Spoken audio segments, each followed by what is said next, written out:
You're in a calorie deficit, you're tracking macros, you're going to the gym, doing cardio, but you're still not losing the fat you think you should be. I know the frustration. I've personally been in that situation. I help guys get through this problem all the time. The truth is the formula never lies and calorie deficits do work. However, there's 5 really common reasons that you're not losing fat while in a calorie deficit, and we're gonna break those down and talk about how we can solve them. The first one, and it's actually more common than you think it is, and when you hear it, you may not actually believe it's you, but you need to take some time to reflect and truly see if this is what is causing you not to lose fat in a calorie deficit.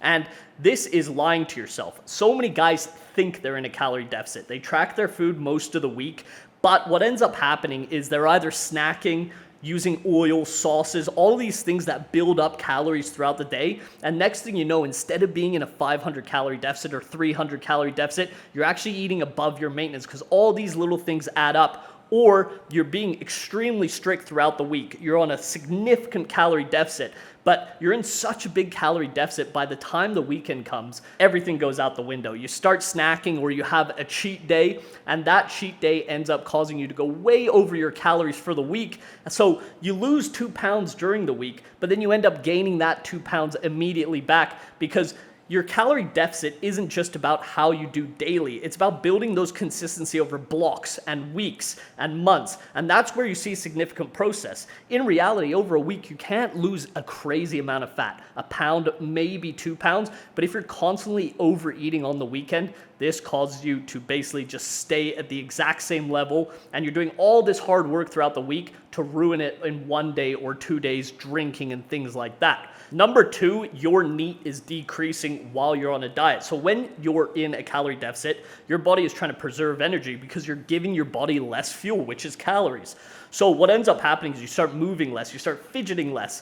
Instead of parking at the end of the parking lot, you park right in front of the store. And this adds up over the day, and you'd be surprised at how many calories you're no longer burning because of all these actions. And you need to be very conscious of how much you're moving in a day because this is one of the easiest ways to burn calories without actually going to the gym, doing cardio, going for runs. And 10,000 steps a day alone can burn 300 to 500 calories. That is a significant amount of food. If you've ever tracked your calories, imagine 300 to 500 calories of food extra you could be eating while still in a deficit if you just moved more. So this is one of the most important things and very, very basic stuff that you need to just be aware of while you're in a calorie deficit to make sure you're still moving, you're still getting your metabolism firing. And this leads me to the third point, which is actually the most common, and that is a downregulated metabolism. So there's a few different reasons we can see this. It can depend on the type of food you're eating. So if you're eating very processed food, your body has no idea what to do with these calories. But the most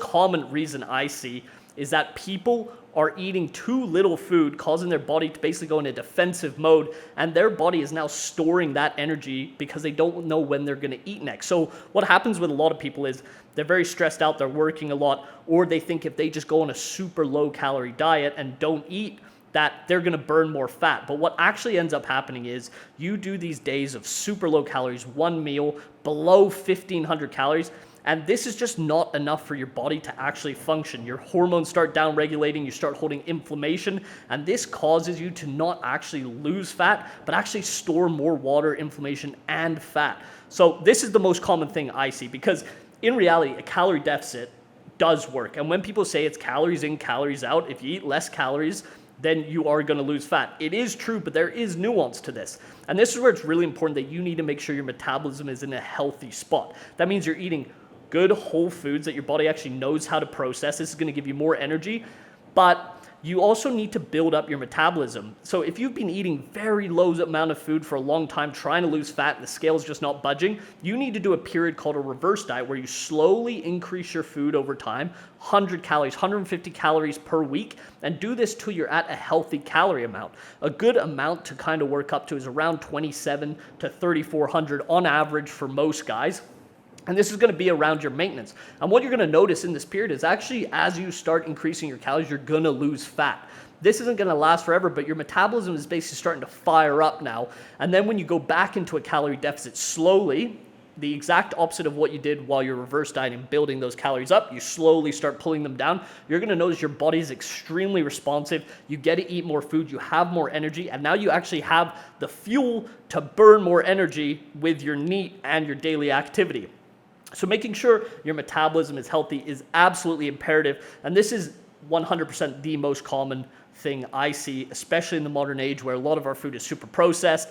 It has hormones in it, and basically it has a bunch of negative effects. So making sure the food is good quality and you are actually eating enough food to put yourself in a healthy spot hormonally and also with your energy expenditure. And lastly, we're going to go to inflammation. If you are extremely stressed, you're not sleeping a lot, or you're drinking lots of alcohol and you have terrible sleep, your body is basically fighting back. Your cortisol level shoots through the roof. You hold water and inflammation, and this makes it almost impossible to lose fat. And you'll see this even with people who are in bodybuilding competitions. If they're taking tons of stimulants, they're not sleeping a lot, their fat loss slows down an incredible amount because your body is basically just in fight or flight mode all the time. And you actually need to be in the exact opposite position when you're trying to lose fat. You want to be as relaxed as possible. You want to be moving a ton per day, but eating enough food to allow your body to regulate properly, because this is the foundation of fat loss and building muscle. It's your hormone health, how your body actually functions as a whole. And a lot of time when you are this inflamed, you are actually still losing fat. You just can't see it. And what you'll notice if you're in a calorie deficit, you've been dieting really, really hard, you're extremely inflamed, your sleep is poor, your scale will not move. It'll stay the exact same. You'll see the same number on the scale every single day, 4, 5, 6 days. But after a while, what will happen is if you have a refeed day where you give your body a little bit of rest, you give yourself some more fuel, you'll notice you'll pee a lot. This is called the flush. And then the next day you will wake up 3, 4, 5 pounds lighter. And that's your body basically getting rid of this water retention and tightening up. So if you're ever in this position and you're dieting really hard, you feel inflamed, you're looking softer and fatter while in a deficit, you need to evaluate what is actually the cause of it. Is it your habits outside of the gym, your lifestyle choices? That is causing that water retention and inflammation. You're still in a calorie deficit, you're still losing fat, but it is being slowed down by the inflammation and cortisol increase. At the end of the day, losing fat and building muscle is a very simple, straightforward process. But there is nuance to it, and it's very important you're aware of these things because you're basically problem solving with your body. And you need to be conscious and observant enough to see what is the actual cause of these things. And that's why I'm making this video. So when you're in your dieting phase, you can actually start pinpointing what is the cause. Because it is true, it is calories in, calories out. You need to burn more calories and eat less than your maintenance, and you will lose fat. However, all of these things can slow or stop progress, and you need to be aware of them. And if you guys want to build a high status aesthetic physique, you want to get shredded and lose fat, but you want to have someone guide you and expedite the process, click the link below, book a call with me. We'll talk about where you're currently at, the problems you're dealing with, and how we can get you jacked, shredded, build that foundation for success for other areas of your life.